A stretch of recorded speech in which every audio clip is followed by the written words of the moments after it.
freedom is never more than one generation away from extinction. We didn't pass it on to our children in the bloodstream.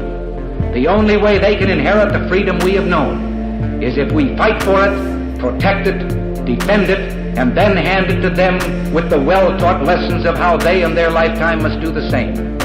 And if you and I don't do this, then you and I may well spend our sunset years telling our children and our children's children what it once was like in America when men were free.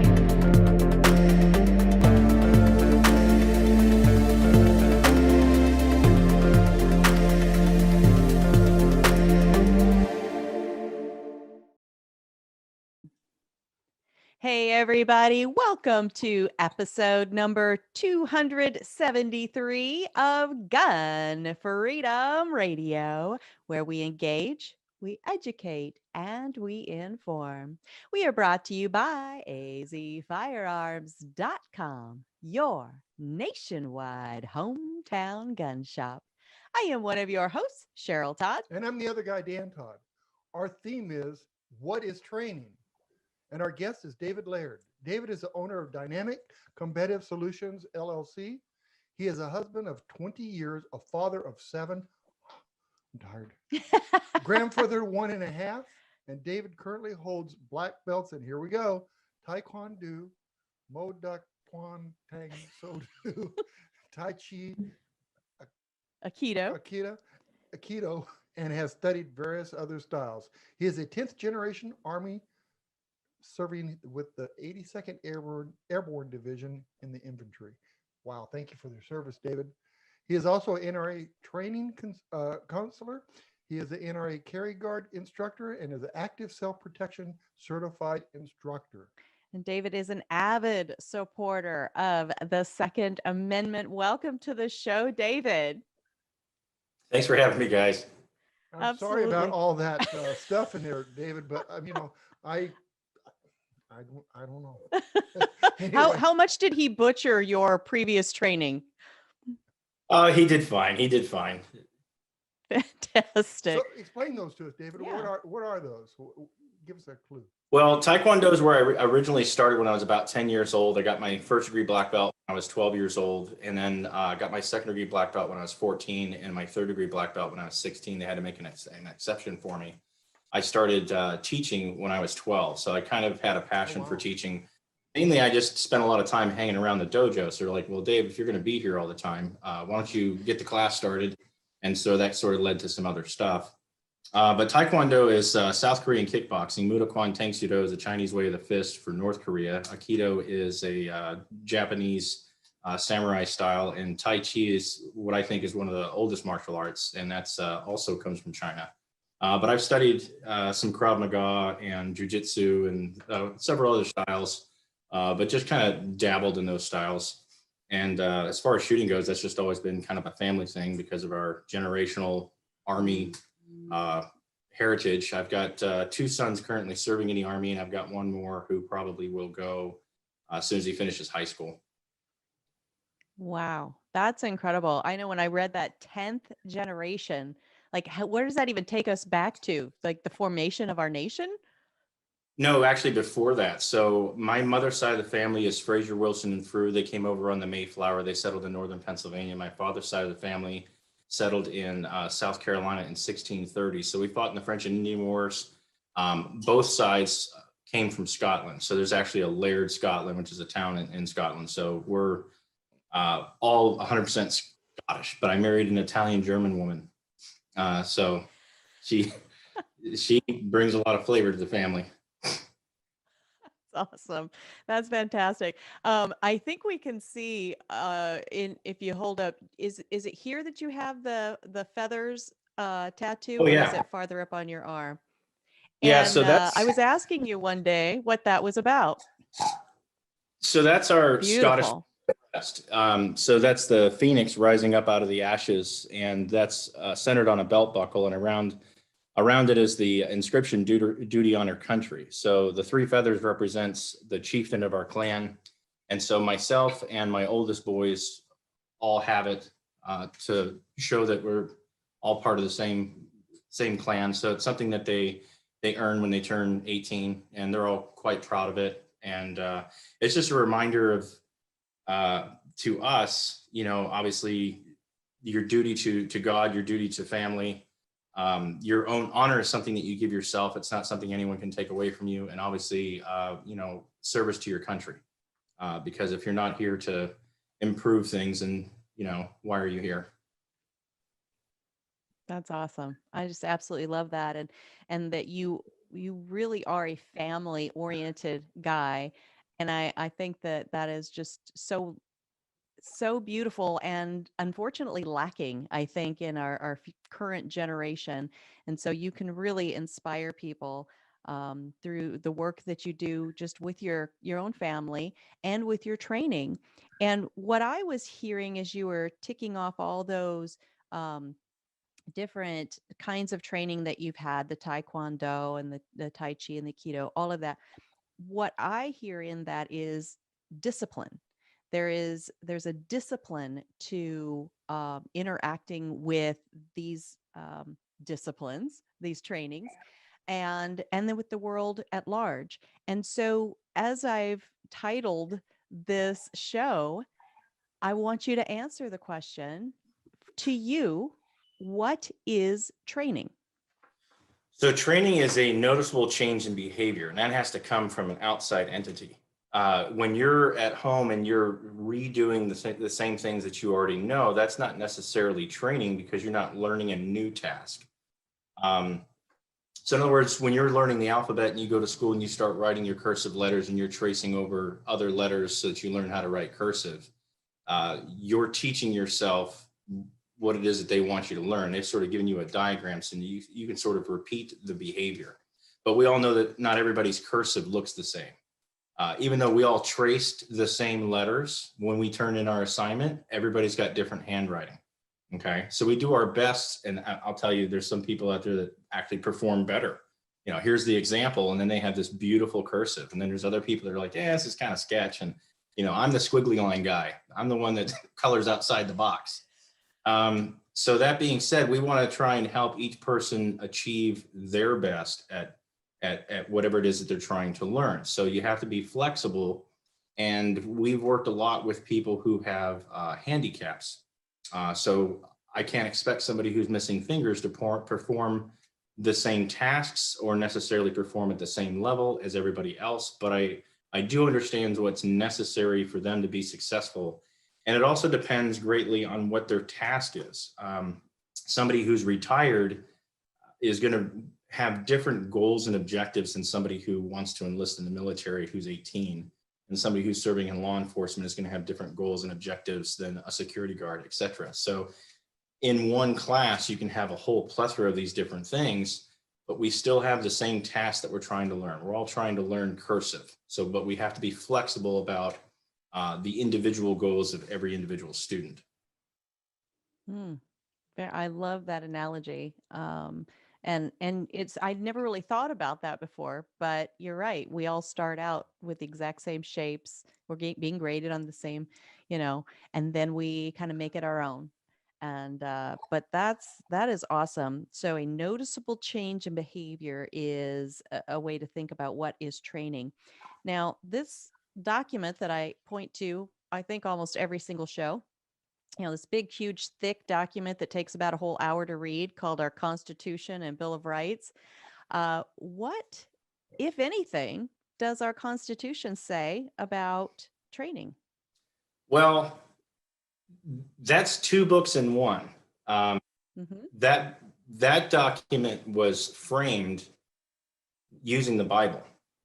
And so personally, I think that everybody needs to read the Bible so they can understand the framework of the Constitution, because that's where we get these inalienable rights. In other words, these are things that you're naturally born with that nobody gets to take away. And there's plenty of scripture that backs up self-defense, that it's your job to protect your fellow man, that you have a duty to protect your family and your fellow man. So anybody, in my personal opinion, who doesn't believe in self-defense is starting off on the wrong foot to begin with. You first have to decide that I have the right to tell other people no to certain things, and that there's nothing you can do about it. I don't care what law you pass. I don't care what your personal feelings are. There's a red line you're never going to cross with me, and we'll share words if it comes to that. You know, somebody walks up to you on the street and says, "Give me your wallet." You got two options: give them your wallet and avoid the confrontation, or you tell them to pound sand. Now, maybe not everybody is comfortable specifically with firearms. That's fine, but I don't think everybody here is comfortable just giving away their wallet anytime somebody asks it. So that right away, I think, is the mental framework that you need first, that you have a right to tell people no to certain things. And I'm real passionate about that when it comes to young ladies. When men cross their boundaries and they want to be able to tell that person no. I've raised all my daughters to have a strong voice. And my son gets upset with me. He did it last night. He's like, "Dude, why do you always let your daughter talk back to you?" And I said, "Because I want her to be a feisty person, and I want her to know she can always tell a man no." Where Mm. I'm pretty hard on my boys, because I want them to learn to be disciplined and to listen, because their wives are going to test their patience. But, aside from that, Their wives are He's going a to test smart their man, you patience. know. Yeah, I mean, yes, spoken truthfully. so that framework is what brings us to obviously the First Amendment, which says that, you know, you have the right of free speech. You have a voice. You get to tell people no. And Mhm. that one's super important, because that's the first step. The second step is the authorization of that no. That is the power and backup that's given to you and granted to you by God to tell people no. Now, Mm. it says a well-regulated militia. That's the first phrase of the Second Amendment, and well-regulated means well-trained. And so Mhm. a well-regulated militia being necessary to the free state. Mhm. People to keep and bear arms shall not be infringed. So if you're going to bear arms, you need to be well-regulated, which means you're well-trained. So whether it's for personal defense or because you're afraid of a tyrannical government, it's not enough that you own all the fancy tools and equipment and you march around and parade around. You need to be proficient with your tools, and years of practice and training. And if training is looking for a new learned behavior or a perfection of a behavior, then you need to see multiple instructors, and you need to see go to multiple different training organizations, because you're going to see different levels of experience, not just with their handling of self-defense or their teaching methods, but their personalities and the overall goals that you're achieving from taking that class. So you want to make sure that there is a goal to the class, that there's a measurement of your performance when you arrive, that there's a measurement of your performance when you leave, so you can see a noticeable change. If you shoot just as well when you leave as when you showed up, then what did you learn and what did you really get trained? So it bothers me when I go to a range and I see people just slinging lead at paper, and they call that training. Well, I train all the time. No, that's practice, because practice is repeating what it is you already know. And you can be dumb and drive your car like crap. And just because you've been driving for 20, 30 years doesn't mean you're ready to run in a NASCAR race. And I would definitely say that, when we're teaching our kids how to drive, we're very slow, very methodical about letting them drive during certain times, only a certain amount, only in certain areas at certain speeds, long before we ever let them hit the freeway. We don't just throw the keys at them and say, "Okay, you're ready for NASCAR." And a fight for your life, like when it really, really matters, is like driving in NASCAR. The Mm. is traveling at 200 something miles an hour, and you're getting glimpses of images, and it requires a lot of training to keep your brain focused. And those drivers are so in tune with their tools and gear. They're not looking down to gear shift. They're not thinking about what their hands are doing. Like, their feet and hands and everything are moving so quickly, it's completely in tune and allows them to fully concentrate on the view of what's going on the road in front of them. They have to be aware spatially of all the other cars around them and know where they are at all times. Because they're so in tune with winning that particular race. And your fight's going to be very much the same way. You get distracted for an instant and you're going to be spinning out and in the curb. Wow, very well said. And I have had the honor, honestly, of training with you for an afternoon, and it was a wonderful experience. And you had students out there of varying degrees of proficiency. I had brought out a firearm that I hadn't even fired before, and I just kept struggling and struggling. And then finally, you were able to help me realize that I was using sights that were not properly aligned. And I even struggled with that because I'm like, it is a poor musician that wants to blame their instrument, right? But you were so you were very patient, and you just had a professionalism about yourself, and you helped me, not get stuck on that and just say, well, it is what it is, and here's what we can do to correct it right on the spot. And it just gave me a sense of accomplishment and proficiency by the end of the day. It was wonderful, and I appreciate it. Well, it was wonderful having you, and you actually performed really, really well. So all the viewers should know that Cheryl can handle a firearm, and you were consistently in the exact same spot. So I recognized that something had to be going on, and I test fired it, that's really important for everybody to do is functions check and verify your sights, all that sort of stuff, because we run into that sort of thing all the time in our classes, and that's one of the reasons why we go through everybody's firearms tools and equipment at the beginning of class. And then we still find things like sights that might be off in the middle of class. But at least we got all that figured out. And that's another great part about training is you get an opportunity to test all your tools and equipment. We think that a holster is going to be good for us, and then we try to use it in a class and we find that it doesn't work for what we want to do. Or we bring a pistol to class because, that's what we intend to carry. And then we find out that it's not going to work for what it is that we want to do. One of my big frustrations is when we do like our EDC class, that's our everyday carry class, is a lot of folks bring their full size firearm and their chest rig and all that sort of stuff. And I ask them, is that what you carry every day? And they're like, oh no, I carry a P365. I'm like, well, then why did you bring the chest rig and the big gun and all that sort of stuff? Since this is an everyday carry class. So we need to make sure that when we are going to go do our training, that we try to train in the environment we're planning to actually work in.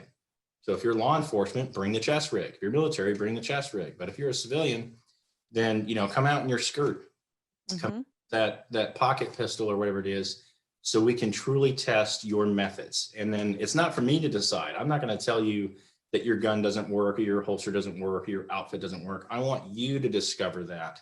So because then you'll hold that as a self-truth, and then you'll make the adjustments you need for yourself. And then I won't be the bad guy that made you feel bad. Yeah, it's kind of a reminder for the 8 million brand new gun users out there today, or this year, that when you buy a gun from a gun shop, doesn't mean it's necessarily ready to go, right? Well, it needs sighted in, it needs. There's a million avenues we can go down with this, because when you're new to all this is the most frustrating thing for me as a trainer. Is the first thing everybody does is buy a gun. But which gun did you get? The one the guy gave me. Well, why did you get it? Because he said it was good. It's like, hold on a second. We don't know if it fits your hand. We don't know if it fits your lifestyle. We don't know. I mean, you haven't even shot a gun before. I mean, you bought the gun first. And I like to tell folks to, take some classes first, learn more about firearms, go and shoot with some friends and try out some various different styles. There's lots of ranges that'll let you rent guns. Try some of those and see if you like any of those and why you like it, so that you can make an educated decision and get the gun you want, not the one that's available. Because we also saw a big shortage of firearms. And so, well, we don't have, but here, well, let's give you this one, which completely operates. So there's a whole ball of wax with that, but that's the most amazing thing, because, typically we drive someone's car before we buy our own. But guns is the only market where you go out and buy the gun first, then the ammunition, and then learn about it. And the last thing I think on everyone's list is a cleaning kit and a gun safe. Right. But what did we see, Dan, in this crazy COVID year that we just went through with the huge buying? We actually sold more safes Yes. than we ever have We sold before. out of safes, which the year before we couldn't sell a single safe. So, and David, I agree with what you're saying. Some gun shops will sell you anything that they have behind the counter. And then there are other gun shops that will try to encourage you. We've encouraged people not to buy a gun today. Look around, go out, even though, because we don't have a range, we tell them to go to our competition and try a gun at a range, and then hopefully come back for our service and what we do. But you guys are the exception to the rule. AZ Firearms, one of the reasons why I enjoy you guys and love you guys so much is because you really do kind of hand walk the customer through thoughts. You have them, you get them thinking when they come in, when they're asking for stuff. You ask questions. Well, what are you here for? Why? All that sort of stuff. You get to the meat and potatoes in the bottom of it. And you guys are large enough that you're not enticed to sell a gun today. Let's help you find what it is you need. And I love that about you guys, which is why I love working with you guys. Thank you. But you have the Bass Pros and you have the Cabela's and the really big brand names where the actual minimum wage guy working behind a counter is trying to work towards a bonus of some kind and building points for SIG or Glock to get a free firearm and all that sort of stuff. So our market actually works against doing what's in the best interest of gun owners. But you're right, the small mom and pop shops, and that's one of the reasons why I push folks to AZ Firearms is to support local, family owned, because these people, you're kind of assisting your own community. Reasons why I got into firearms training is because I love doing the tactical Timmy classes, but just as much, I like training the average Joes on the basic stuff because I'm arming my own fellow Americans in my community and helping them be safe because maybe I am at Walmart, maybe I need backup. That's what I think about is I'm force multiplying our community to make Arizona a safer place to live. That's a good way to think of it. We do that. When I walk with Cheryl and my daughter, I feel like I'm better protected because they have my back. Absolutely. And then, here in Arizona, we have what's called constitutional carry. So we have a listening audience that's all over the nation, all over the world.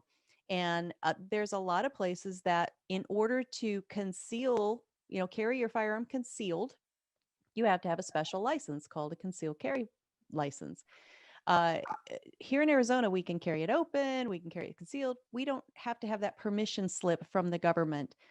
But so you would think that somebody with a train of why do we need training then if we don't have to have training?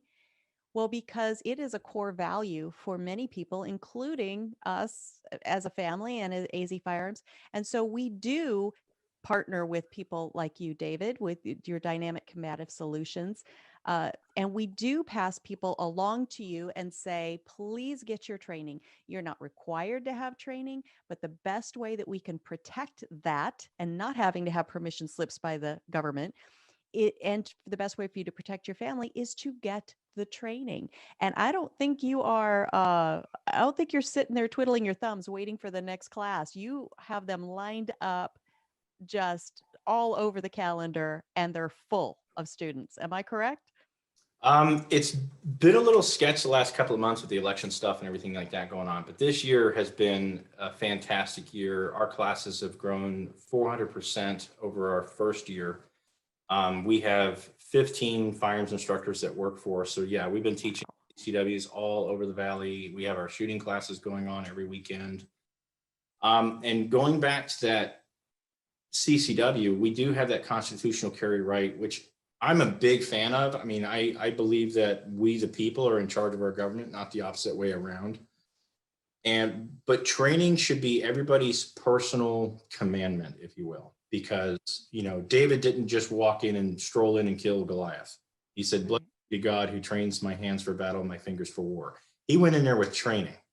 And we think about him using a slingshot to kill Goliath. Okay, that was a steady hand.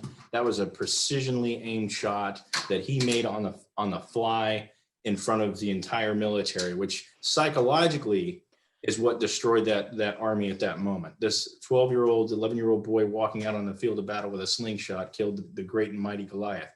You want that same impression if you get into a violent encounter, that if you're facing opposition of 5-1 and you totally annihilate the first guy with hardly lifting a finger, you want the other 4 to rethink their exercise about whether or not they want to march forward. And I know there's a lot of people out there who are like, well, I don't know if I could do that. You absolutely can. It may not look like, John Mencina or one of the big guys in the arena, but you're absolutely capable of doing it. Let's figure out what you can do. And because you also need to know your limitations. Maybe you won't be the next tactical Timmy, but if you can get at least to this level, you know that you should probably avoid anything that goes above that. Okay. But you got to have that confidence. And the only way you're going to get that confidence is to have it tested in an environment with people who know what to look for, that can help you make those choices and decisions. Right. And David, I know that this is kind of not really a good question because it shouldn't matter, but what's it cost for training? I mean, because there's some people that, they just spent $400 for a gun. They really didn't have the money, but they feel they need to be, have protection. They do need training, and it does cost money, but can you give an idea of what it costs? Well, I think the first thing that everybody probably should do is get a CCW class so that they understand the law and legal ramifications if you do it. A lot of people don't realize that they're breaking the law in their everyday lives by some of the choices that they make, because there's a lot of people out there, you don't need to worry about that. You don't need to worry. And yes, you do. It's a class 6 felony in the state of Arizona to have a negligent discharge in your home. So imagine that you're at home, you're cleaning your firearm and you don't have a clearing barrel or something like that, and you do have a negligent discharge and it destroys property or injures a person, you are facing some consequences. You can't shoot an animal to defend your animal. You can't necessarily shoot a person to defend your animal. So these are things that have gotten a lot of people in Arizona in trouble. You can't use deadly physical force to defend your property. So somebody trying to steal your car in your driveway or simply the act of breaking in your home is not justifiable use for deadly physical force. So you need to learn Arizona laws. If you travel to Oklahoma, you need to know their laws, because even though you have our permit, you still have to behave like an Oklahoman and follow their laws when you go there.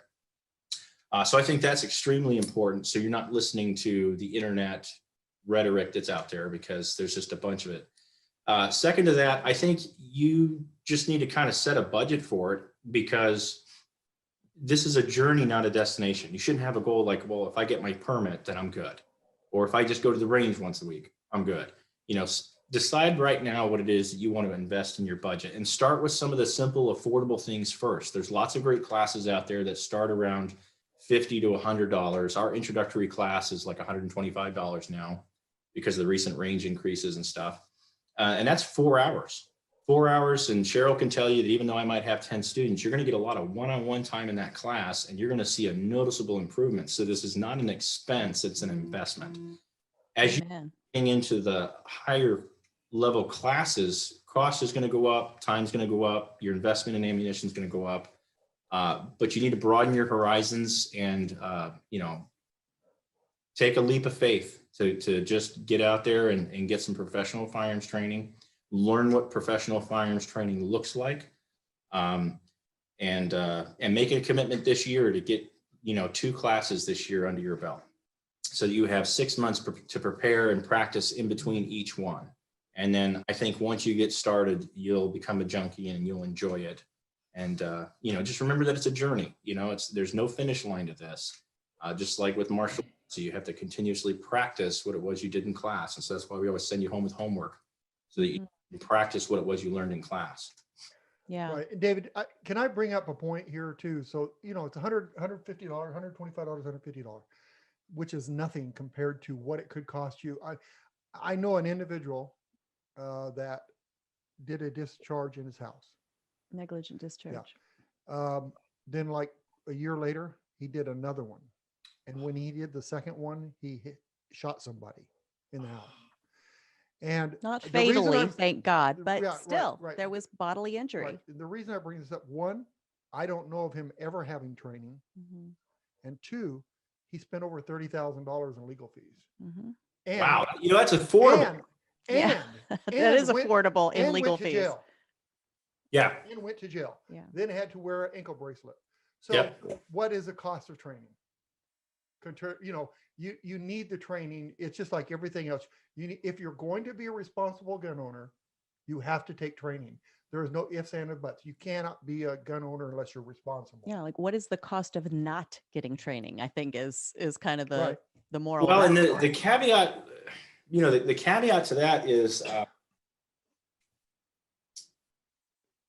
I don't believe that the government should mandate how much training you should need. We don't need the government in our life to regulate what, responsible adults. Okay. That's where we get seatbelt laws and helmet laws. Okay. I don't like those, because that gets rid of the people who should have worn a helmet or worn a seatbelt. Okay. Or should learn to drive better, so you don't need those things. But we don't need the government to come in and do that. I think citizens just need to take it to heart that, look, if I'm going to own this, I need to be the best I possibly can with this. And I, especially when it comes, people ask me all the time, at what age should you start training your kids? Well, you can start teaching them when they're 3, the firearm safety rules, just like you do with knives and the stove is hot and stuff like that. You can teach them with words all the way up till they're about 6. And then it kind of grows into maturity. Can they physically handle the size firearm? And can they go through all the motions first? Training should happen at home in a quiet environment using performing all the functions and operations before you take them to a live range and get them acclimated to the noise, because you cannot teach them in that environment for the first time with all these distractions going on. That's not the best method for doing it. But I want to teach the parents how to teach their children. Will I teach your kids? Absolutely. But I'd rather teach you, have the whole family, husband and wife, on the same page, and have you teach your kids, and I will help reinforce it, because that's where the best lessons are learned. It's not going to do me any good if I teach the kids and then you don't reinforce with them what it was I taught them. So it has to be a family thing. Everybody needs to be involved when it comes to raising their kids. David, this weekend we went to Williams to ride the train. Yeah. And we got robbed on the train. Okay.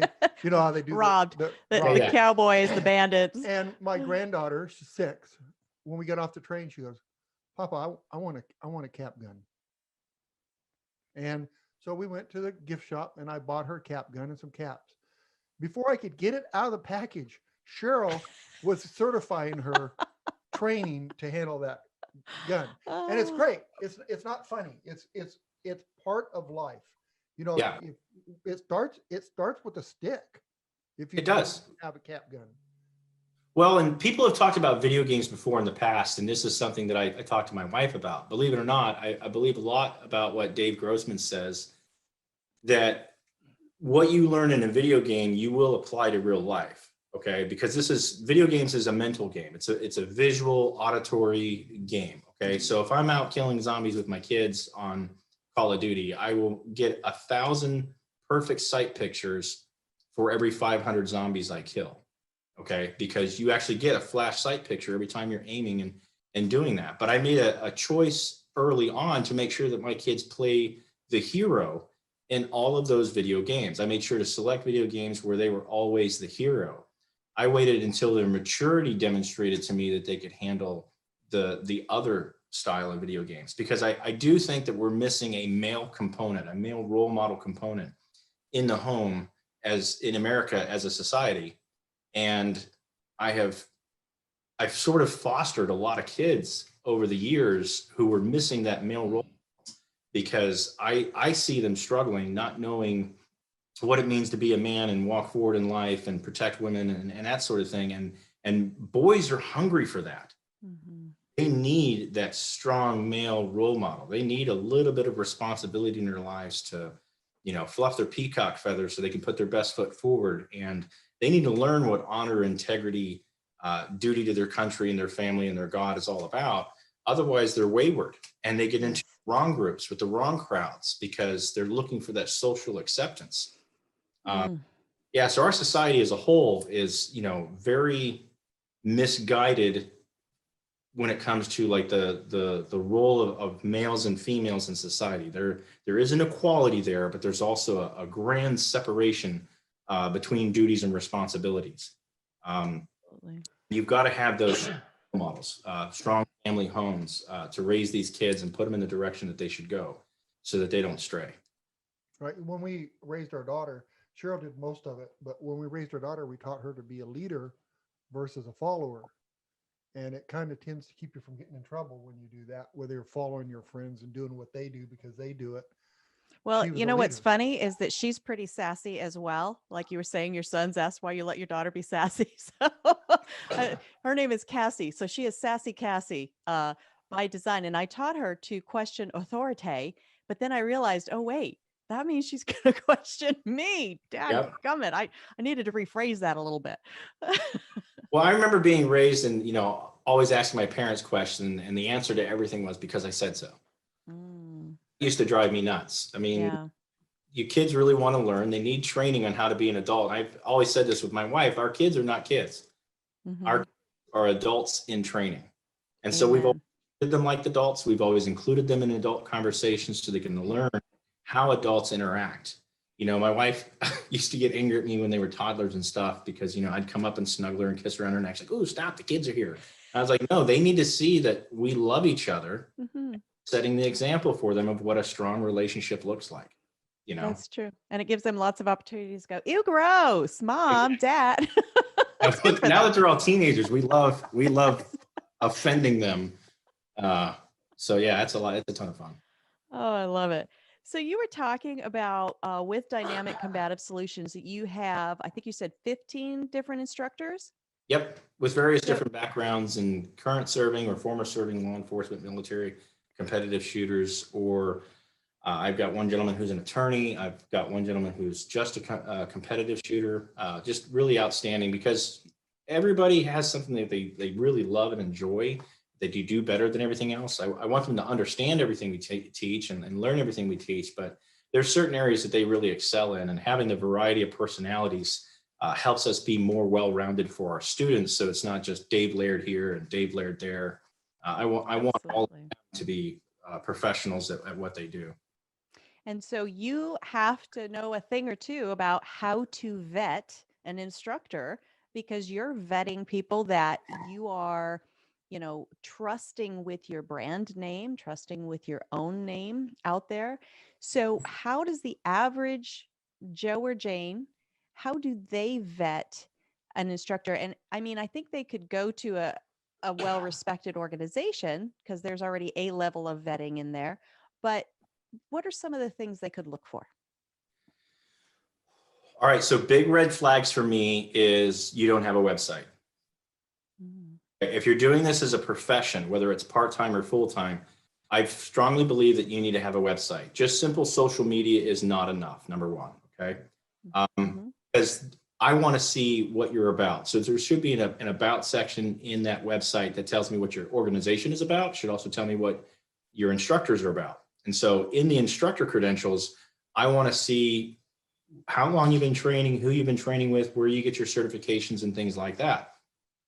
So if you're not telling me who your company is and who you're about, then that's a little sketch. I know more. One of the neat things about the NRA credentials, okay, and that's just a starting point. The NRA is not a top tier training organization. They are specifically designed for beginner marksmanship, and that's where their proficiency level ends. But if somebody had an NRA instructor certification, you can go to the NRA website, type in their instructor number and their name, and find out whether or not the credentials are still valid.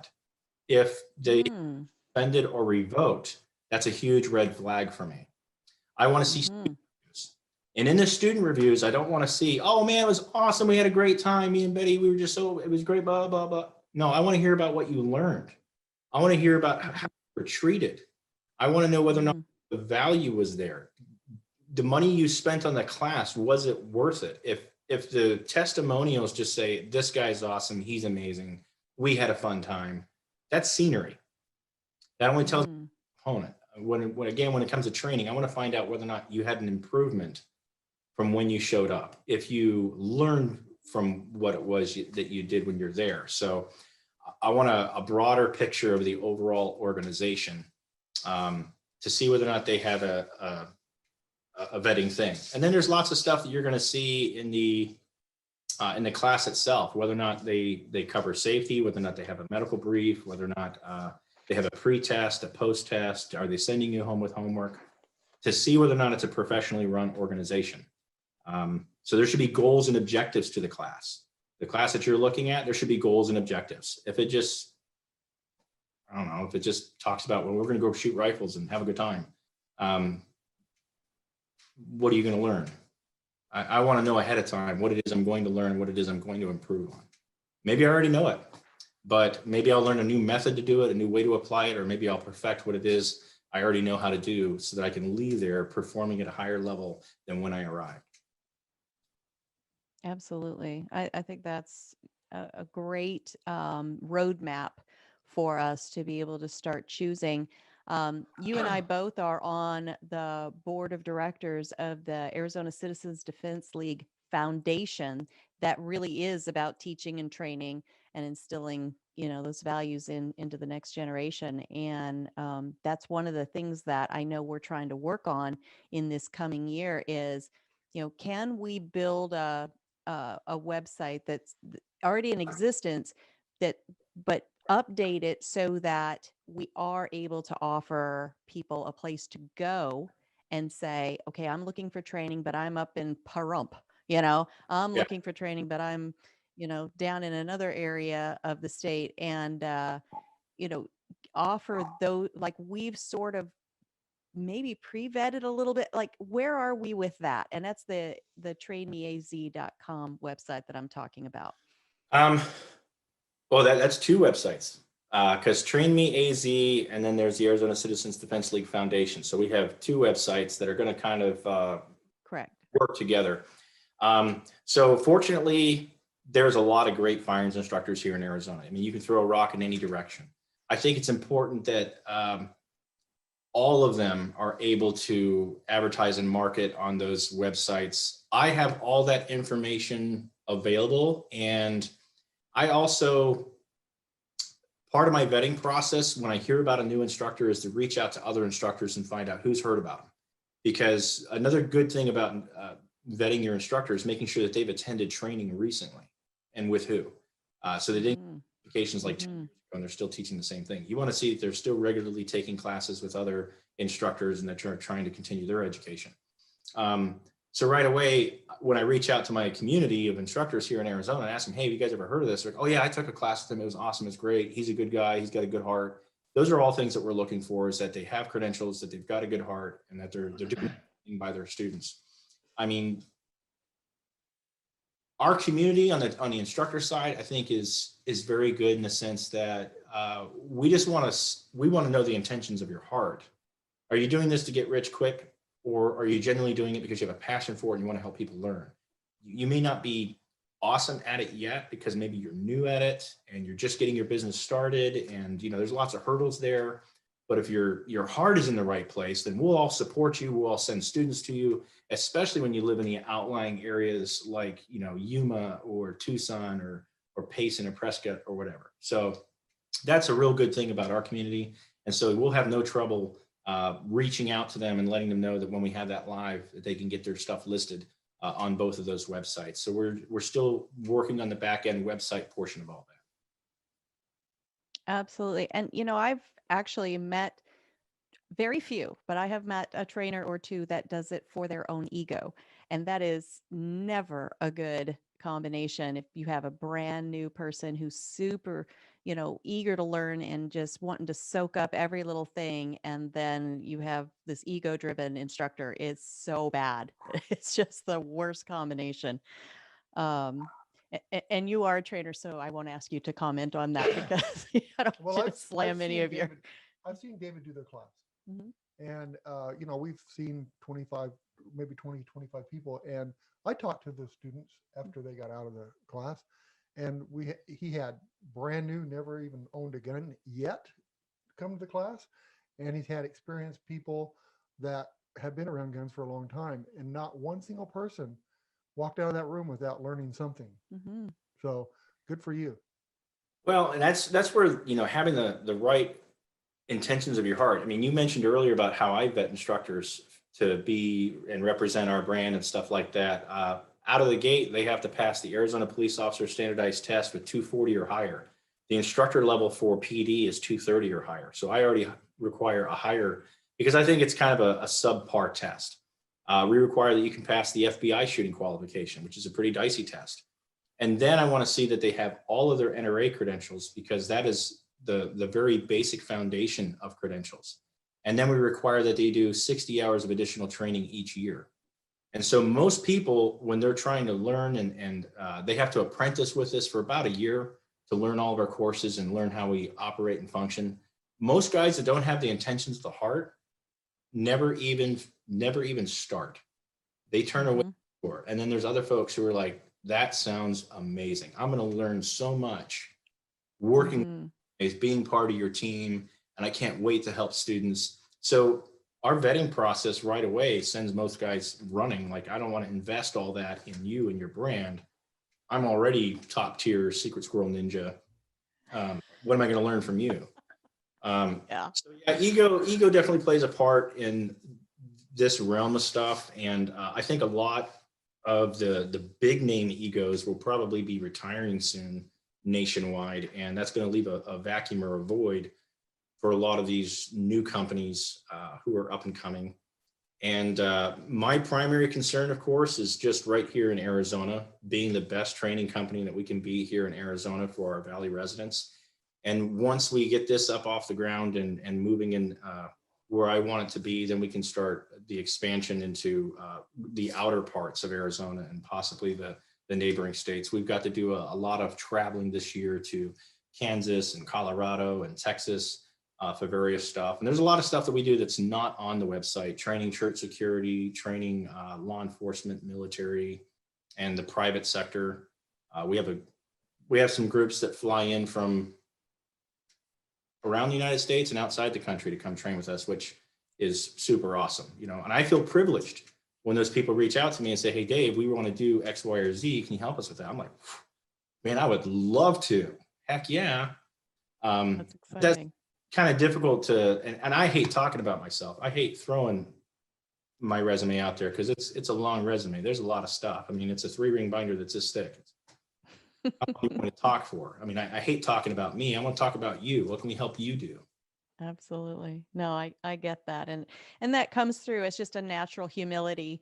And I think that is one of the key components of any good teacher or instructor is you're more curious about others than you are eager to, impart who Well, you I can are. tell you, I've learned more from students than I ever have attending any instructor credentialed class or any course from anybody else. Mm-hmm.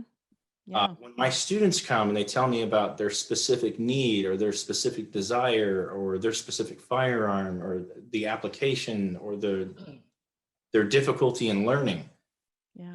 forces me to think outside the box to help them achieve what it is that they're doing. And that's where my gratification comes from, is solving the problem and helping them solve the problem. But it's something that the two of us, me and the student, work on together. And that's where I'm like, woohoo, I did it. Absolutely. Absolutely. I thought Dan had something to say. No. I'm looking at you. So we got to start wrapping up, but you are going to be one of our speakers this year at our Celebrate and Protect Your Rights event rally at the Arizona State Capitol on Saturday, February 20th from 10 a.m. to 2 p.m. Hopefully either COVID won't come along to spoil our plans or some of this other craziness that, is going on that's making people afraid to get together and meet together because some people did some, not great things at our United States Capitol. But we have always had a family friendly, very fun, very celebratory event. And that's what's planned for this year. Why would you say that it's important for us to have these kinds of get-togethers and events and gatherings? I remember attending some of these rallies and stuff since my childhood at the Arizona State Capitol.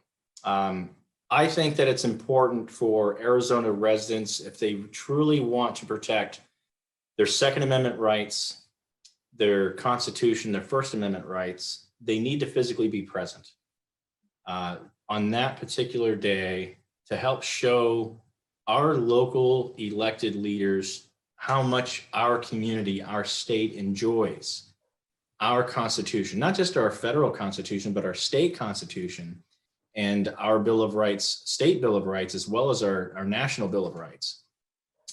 Because I don't think our legislators understand that they work for the people. They need to see the size of their group who is specifically saying, do not touch or infringe on these specific rights. Because we're here, we're involved, we're present. I think anybody who is going to turn around the day after that rally and complain about anything our legislators are trying to do better go home and just rethink their life in general if they weren't present that particular day at the rally. Because if you're not actively involved in your government, then be prepared for your government to tell you what you can or cannot do.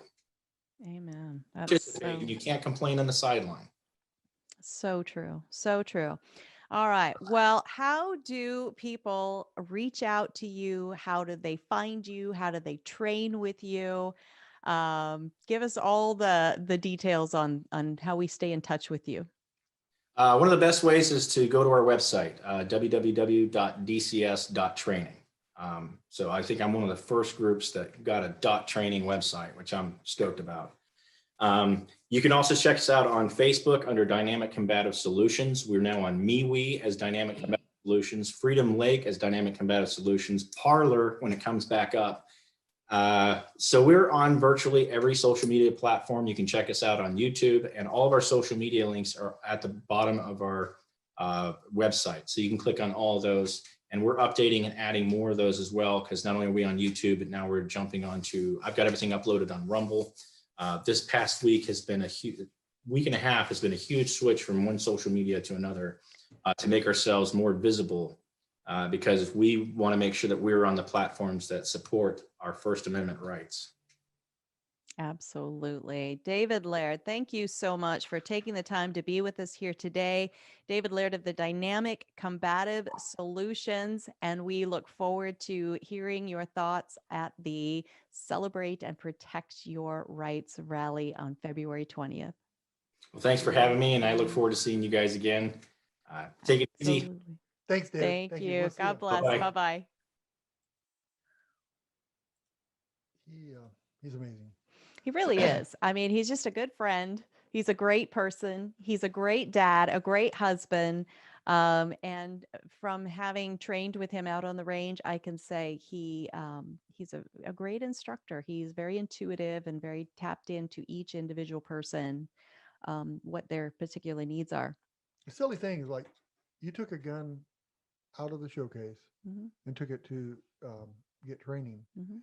And it's one of those things you don't think about, Mhm. that, oh, wait, it has to be sighted in. Yeah. And, sights might fit different for you than it would be somebody else. So it's not like you can buy a gun out of the box and it's ready to go. Yeah. So true. And you don't think about stuff like that. So again, that's in that training thing. Absolutely. All right. We have got to wrap up and get out of here, but holy cow. Thank you so much to our guest today, David Laird of Dynamic Combative Solutions. Thank you so much to our listeners, to each and every one of you out there who are taking these conversations and bringing them to your dinner tables and your carpools and, all the spheres of influence that you have out there to keep the conversation going. That's really where the rubber meets the road. And we so value you and appreciate that. And until next time, please pray for our nation. Pray for our Representatives. Absolutely. Our public servants, our leaders. There are people in our lives who are our leaders, right? We want to pray for them as well. They might not be that same, might not be our representatives, probably aren't our leaders, but maybe some are. So if aliens came down from planet Zula and said, Cheryl, take us to your leader, who would that leader be? Because we don't have leaders. Yeah. Oh, I'd say, you know what? You looked us up wrong, guy. We don't have leaders. Yeah. We have representatives. It's a good point. It's a very good So point. We don't have leaders. Okay. Like, take it to Great Britain's leader. So pray for all of these representatives. Representatives, are they really representing you? See, that's a hard word to use too, but even the ones you don't like. All of them. All of them. All the Especially the all the ones you ones I don't don't like. Yeah. Have a great week. Be good to each other. And God bless. Bye-bye. Bye-bye.